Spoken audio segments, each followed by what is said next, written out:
আমরা মানুষেরা সবসময় নতুন কিছু জানতে চাই। আমাদের ব্রেন হলো একটি মেশিন যা সবসময় এমন কিছু তথ্য যা আমাদের জন্য প্রয়োজনীয় বা রেলেভেন্ট সেই সমস্ত বিষয়গুলি জানতে আগ্রহী থাকে। আমাদের বাঁচিয়ে রাখার জন্যই আমাদের ব্রেন এইভাবে নিজেকে ডেভেলপ করেছে। অতীতে কোন ফলটি আমাদের জন্য এডিবল বা কোন জন্তুটি আমাদের জন্য বিপজ্জনক, এই বিষয়গুলি আমাদের বেঁচে থাকার জন্য জানা অত্যন্ত গুরুত্বপূর্ণ ছিল। কিন্তু অতীতে এই সমস্ত ইনফরমেশনগুলো এত সহজেই অ্যাভেলেবেল ছিল না। 1436-এ গুটেনবার্গের প্রিন্টিং প্রেস ইনফরমেশনের এই স্কারসিটিকে দূর করে দিয়েছিল। বহু বই প্রিন্ট করার মাধ্যমে মানুষ ইনফরমেশনগুলোকে একত্রিত করলো। বই পড়ার মাধ্যমে আমরা বিষয়গুলিকে আরো ভালোভাবে বুঝতে ও বিষয়গুলি নিয়ে গভীর চিন্তা করতে শুরু করলাম, যার ফলে মানুষের ব্রেন আরো বেশি অ্যাটেন্টিভ হয়ে উঠলো এবং অতি সহজেই জটিল বিষয়গুলো নিয়ে চিন্তা করার মাধ্যমে সেগুলোর সমাধানও বের করতে সক্ষম হলাম।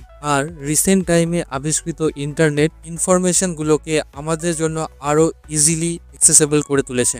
এই ইন্টারনেটের সাহায্যেই আমরা ঘরে বসেই যে কোনো বিষয় সম্বন্ধে অতি সহজেই জানতে পারি। বাট অথর নিকোলাস কার তার স্যালোস বুকে এই ইন্টারনেট কিভাবে আমাদের ব্রেনকে নেগেটিভলি ইম্প্যাক্ট করছে তার ডিটেলে আলোচনা করেছেন। অথর বলেন, while the internet makes us feel smarter, it actually making us dumber। উদাহরণ দিয়ে বললে, যখনই আমরা কোনো নতুন জায়গায় যাওয়ার কথা ভাবি তখন আমরা কি করি? আমরা গুগল ম্যাপে চলে যাই এবং সেই জায়গায় পৌঁছানোর রুট খুঁজে বের করি এবং সেই জায়গায় পৌঁছে যাই।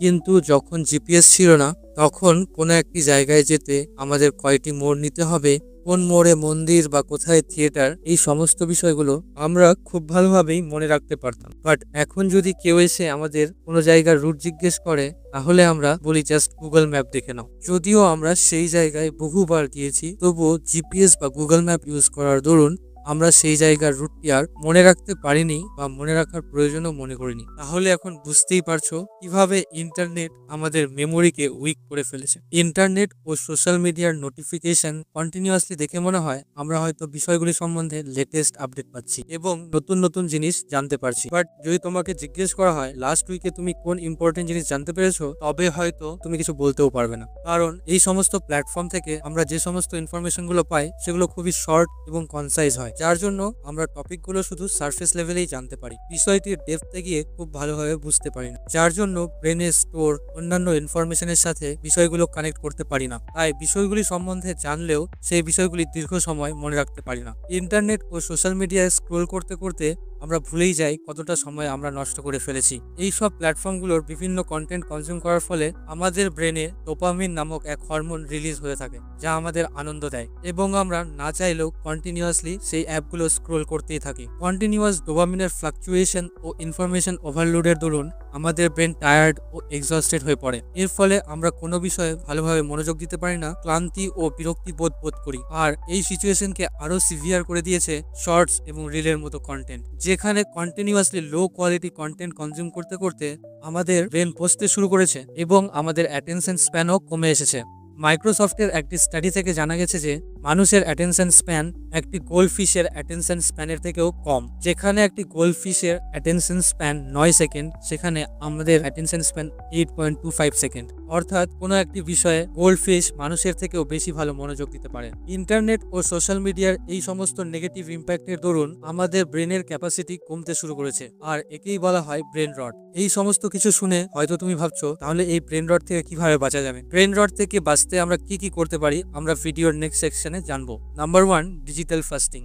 ইন্টারনেট বা সোশ্যাল মিডিয়ার যতই খারাপ ইম্প্যাক্ট থাকুক না কেন, আজ এগুলো জীবনের একটি অঙ্গে পরিণত হয়েছে। তাই মোবাইল ছেড়ে দিয়ে বনে চলে গিয়ে সন্ন্যাসীর মতো জীবন কাটানো সম্ভব নয়। তাই সারাদিনে 1 ঘন্টার জন্য হলেও মোবাইল থেকে দূরে থাকো। মোবাইলকে বাড়িতে রেখে জাস্ট একটি ওয়াকে বেরিয়ে যাও বা বন্ধু বান্ধবীদের সাথে পার্সোনালি দেখা করে তাদের সাথে টাইম স্পেন্ড করো। বাট সারাদিনে 1 ঘন্টার জন্য হলেও মোবাইল থেকে দূরে থাকো। স্টিভ জবও যখন বিভিন্ন রকম ইনফরমেশন ওভারলোডের দরুন ইরিটেট হয়ে যেতেন, তখন তিনি মোবাইল ছাড়াই ওয়াকিং এ বেরিয়ে যেতেন এবং নিজের সাথে সময় স্পেন্ড করতেন। তাই নিজের সাথে একটু নিরিবিলিতে সময় কাটাও। এই ব্যাপারে একটি পাওয়ারফুল কোট শুনেছিলাম, যেখানে বলে, silence is not empty, it's full of answers. Number 2, practice deep reading.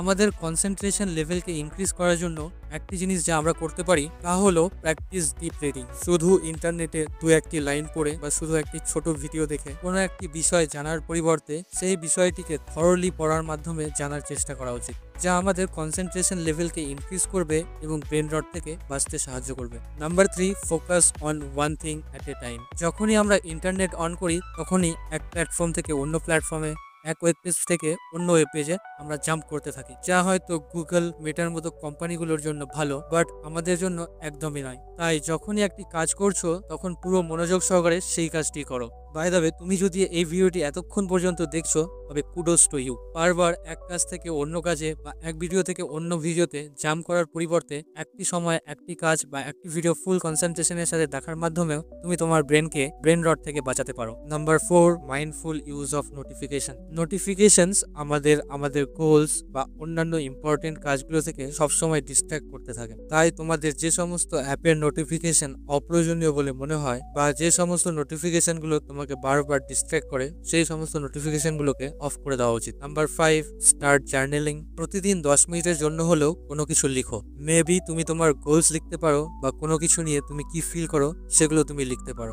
আর যদি সেগুলো না হয় তবে অন্য কিছু যা তোমার পছন্দ সেই সমস্ত বিষয় নিয়ে তুমি লিখতে পারো। নিজের ওয়ার্ক ও ইমোশনগুলো লিখে সেগুলোর উপর রিফ্লেক্ট করো। এই একটি হ্যাবিটই তোমাকে নিজেকে বেটারলি আন্ডারস্ট্যান্ড করতে সাহায্য করবে। চাইলে তুমি এই কাজটি এখনই করতে পারো। ব্রেন রট থেকে বাঁচার যতগুলো টেকনিক আমি বললাম সেগুলো কমেন্ট সেকশনে গিয়ে এখনই লিখে ফেলো। Number 6, clear your internet feed. তুমিও হয়তো শুনে থাকবে your internet feed can be seen as reflection of yourself. কারণ তুমি অনলাইনে যে সমস্ত জিনিস কনজিউম করো বা সোশ্যাল মিডিয়াতে যে সমস্ত পোস্টগুলি লাইক করো সেগুলো থেকে বোঝা যায় তোমার ইন্টারেস্ট ও বিলিফগুলো। কখনো যদি তুমি ভুল করে কোনো নেগেটিভ পোস্টে লাইক করে দাও তবে কন্টিনিউয়াসলি সেই সমস্ত বিষয়গুলো তোমার মোবাইল স্ক্রিনে আসতে থাকে। তাই ব্রেন রট থেকে বাঁচতে এবং নিজের লাইফকে ইমপ্রুভ করতে আজ থেকেই সেই সমস্ত নেগেটিভ পোস্টগুলোকে নট ইন্টারেস্টেড বলতে শুরু করে দাও।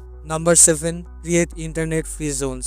বাড়ির বিভিন্ন অংশে ইন্টারনেট ফ্রি জোনস ক্রিয়েট করো। বেডরুম, ডাইনিং রুম বা টয়লেট, এই সমস্ত স্থানে মোবাইল অ্যালাউ নয় এমন একটা রুল বানিয়ে নাও এবং তা স্ট্রিক্টলি ফলো করো। এখন সামারিতে আসা যাক।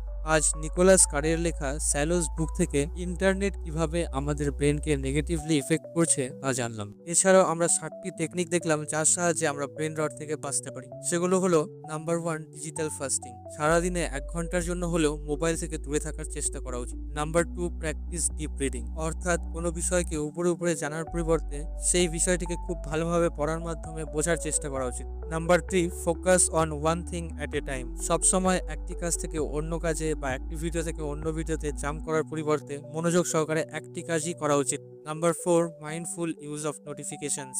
যে সমস্ত নোটিফিকেশনগুলো তোমার জন্য ইম্পর্টেন্ট নয় সেই সমস্ত নোটিফিকেশনগুলোকে আজ থেকেই বন্ধ করে দাও। Number 5, start journaling. প্রতিদিন 10 মিনিটের জন্য হলেও কোনো কিছু নিয়ে লিখতে শুরু করো। Number 6, clear your internet feed. Internet বা সোশ্যাল মিডিয়ার ফিডে যে সমস্ত কন্টেন্টগুলো তোমার কাছে নেগেটিভ বা হার্মফুল বলে মনে হচ্ছে সেগুলোকে নট ইন্টারেস্টেড বলতে শুরু করে দাও। Number 7, create internet free zone. বাড়ির বিভিন্ন অংশে ইন্টারনেট ফ্রি জোনস ক্রিয়েট করো যেখানে মোবাইল বা ইন্টারনেট অ্যালাউ নয়।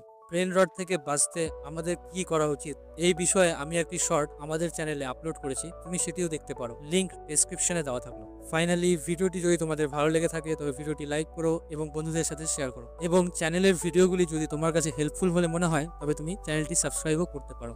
Bye bye.